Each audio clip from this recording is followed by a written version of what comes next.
সত্যি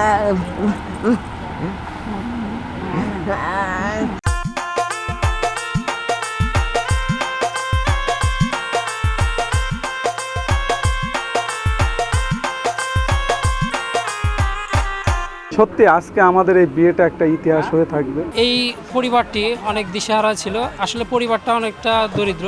তার মা একটি কারখানায় কাজ করে, বাবা ব্রেন স্ট্রোক করে কোনো কর্ম করতে পারে না। পরিবারের একমাত্র মেয়ে সে। দীর্ঘদিন বিয়ে না হওয়ার কারণে এই পরিবারটা বিশাল খুবই একটা দুশ্চিন্তার মধ্যে ছিল। তো আলহামদুলিল্লাহ অনেক চেষ্টার পরে মেয়েটার বিয়ের আয়োজন অনুষ্ঠিত হয়। যে ছেলের সাথে বিয়ে হওয়া ঠিক হয়েছে সে ছেলেটাও বাক প্রতিবন্ধী। আসলে সমাজের এই যে দুটি প্রতিবন্ধী পিছিয়ে পড়া দুটি মানুষ, ছেলে এবং মেয়ে, তাদের একসাথে যে বিয়ের অনুষ্ঠানটা হচ্ছে, তাদের এই বিয়ের আনুষ্ঠানিকতায় আসলে সমাজের বিভিন্ন মানবিক যারা কাজ করেন তারাও আর্থিকভাবে অনেক সহযোগিতা করেছেন, আত্মীয় স্বজন বন্ধুবান্ধব তারাও সহযোগিতা করেছেন। আসলে এই পরিবারটা কখনো আশা করেনি যে তাদের এই বাক প্রতিবন্ধী মেয়ের বিয়ে এত ধুমধাম আয়োজনের মতন, সমাজের 8-10টা বিয়ের মতন তাদের এই মেয়ের বিয়েটা হবে।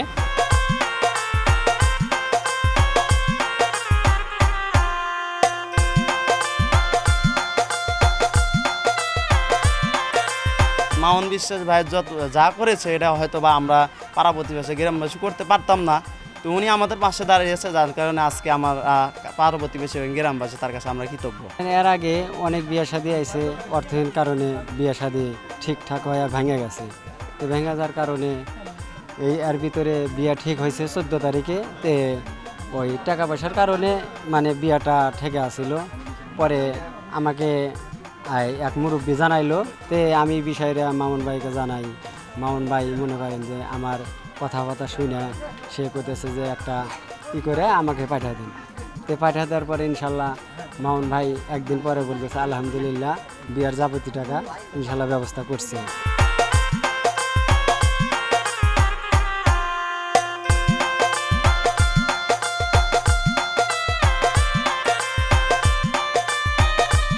মেয়েটা কানে শোনে না বোবা, এরার বাবা মার আর্থিক অবস্থা খুবই খারাপ, এর কারণে বিবাহ দিতে পারে নাই। তাই মামুন বিশ্বাস একটা উদ্যোগ নিয়ে এদেরকে আর একটা প্রতিবন্ধী বোবা যে কানে শোনে না, কথা বলতে পারে না, তার সাথে বিবাহ বন্ধনের আবদ্ধ করে দিছে।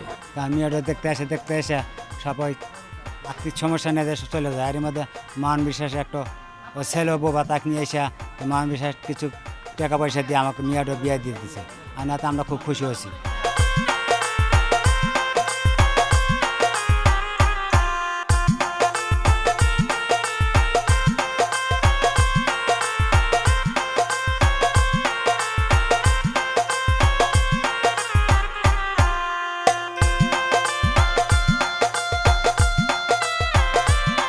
সত্যি আজকে আমরা যেখানে বসে আছি এটা একটা অন্যরকম আনন্দ। যাদের দেখতে পাচ্ছেন নাসিম এবং অন্তরা কেউই কথা বলতে পারে না, আজকে তাদের সেই স্বপ্নের বিয়েটা সম্পন্ন হলো।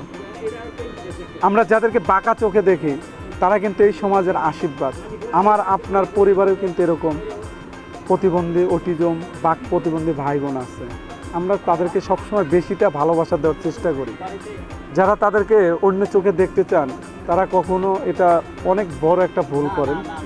তা আমরা তো অনেক জায়গায় অনেক বিয়ে দেওয়ার সৌভাগ্য হয়েছে, অনেক মানুষের বিয়ের স্বপ্ন পূরণ করতে পেরেছি। সত্যি আজকে আমাদের এই বিয়েটা একটা ইতিহাস হয়ে থাকবে। সবাই দোয়া করবেন তারা দুজন যেন হাসি খুশিভাবে সারা জীবন সুখে সংসার করতে পারে, তাহলেই হয়তো আমাদের সবার কষ্টটা সার্থক হবে ইনশাল্লাহ।